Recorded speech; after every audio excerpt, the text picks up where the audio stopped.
ইঁচড় দিয়ে তো আপনারা অনেক রকম রেসিপি বানিয়ে থাকেন।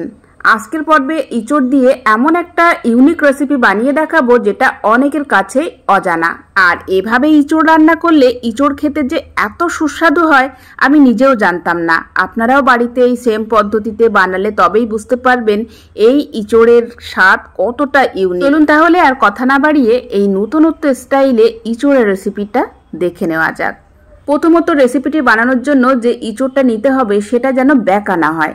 স্ক্রিনে আপনারা দেখেই বুঝতে পারছেন একেবারে সোজা এবং সুন্দর একটা শেপের ইঁচড় আমি নিয়েছি এবং মাঝখান থেকে এভাবে চাকা চাকা করে কেটে নিয়েছি। আর এই সাথে সাথে খোসাগুলোও কিন্তু আমি সুন্দর করে ছাড়িয়ে নিয়েছি। এবার মাঝখানের যে শক্ত অংশটা সেটাও আমি ছুরির সাহায্যে এভাবে ফেলে দিলাম। এবার এই চাকা চাকা করে রাখা ইঁচড়গুলোকে ম্যারিনেট করতে হবে। তার জন্য আমি এখানে একটু হলুদের গুঁড়ো, একটু লঙ্কার গুঁড়ো, একটু লবণ এবং সরিষার তেল আর একটু আদা বাটা দিয়ে ভালো করে মাখিয়ে মোটামুটি 20 থেকে 25 মিনিটের মতো রেখে দেবো। 20-25 মিনিট ম্যারিনেট করার পর এখন আমি প্যানে দিয়ে দিচ্ছি সরিষার তেল।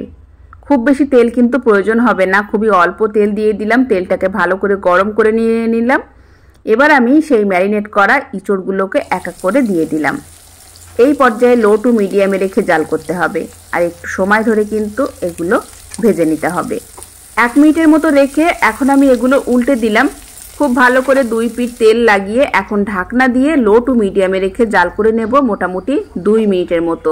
2 মিনিট পর আবার ঢাকনা তুলে নিলাম, নিয়ে এগুলো আবার উল্টে দিলাম। এভাবে উল্টিয়ে পাল্টিয়ে মোটামুটি 6 থেকে 7 মিনিট ধরে এগুলো লো টু মিডিয়ামে রেখে ভাজতে হবে। আর মাঝখানে আমি কাঁটা চামচ দিয়ে একটু কেচিয়ে দিয়েছি যাতে ভালোভাবে সিদ্ধ হয়ে যায়। এবার ঢাকা চাপা দিয়ে এভাবে মোটামুটি 7-8 মিনিটের মতো আমি ভেজে নিয়েছি। খুব সুন্দর একটা কালার এসছে, দেখেই বুঝতে পাচ্ছেন। এবার আমি উপর থেকে একটু ভাজা জিরা পাউডার ছড়িয়ে দিলাম আর এগুলো কিন্তু অলমোস্ট রেডি।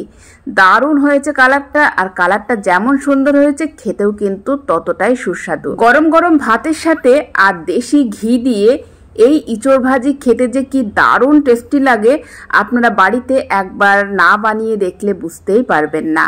আর এগুলো খাওয়ার পর কেউ বুঝতেই পারবে না যে এগুলো ইঁচড় খাওয়া হচ্ছে, কারণ স্বাদটা সম্পূর্ণ আলাদা, খুব ইউনিক একটা স্বাদ। আপনারা অবশ্যই একবার ট্রাই করে দেখবেন, অসাধারণ লাগবে।